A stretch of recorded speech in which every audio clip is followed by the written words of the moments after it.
পেঁয়াজ ভাজা বসিয়েছি, তার মধ্যে একটু নুন দিলাম। ডিম দেবো। ডিমটা অনেক সময় আগে থাকতে ভেজে রাখি, আজকে শর্টকাটে বানাচ্ছি বলে ভেজে আর রাখি না, পেঁয়াজের মধ্যে দিয়েই ভেজে নিচ্ছি। নাহলে অন্য সময় ভেজে আলাদা করে রেখে দিই, তারপরে আমি 3টে ডিম দিচ্ছি। আপনারা ইচ্ছে করলে 2টোও দিতে পারেন, আবার 4টেও দিতে পারেন।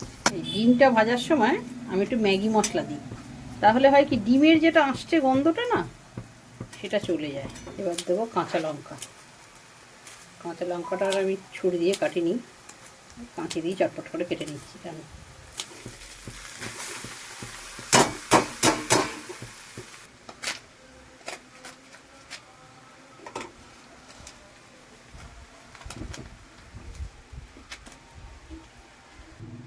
ব্ল্যাক পেপার মানে গোলমরিচের গুঁড়ো। গোলমরিচের গুঁড়োটা ঝালটাও বেশ ভালো লাগে, আর একটা সুন্দর ফ্লেভারও আসে। আর খাওয়া কমপ্লিট হয়ে গেলে চলে।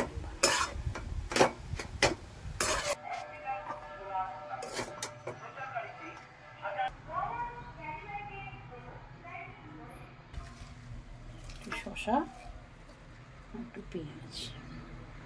আপনারা ইচ্ছা করলে এর মধ্যে একটু কাঁচা লঙ্কাও দিতে পারেন। আমি আর কাঁচা লঙ্কাটা দিইনি, কাঁচা লঙ্কাটা না আবার আগে দিয়েছি তো, ব্যাস রেডি।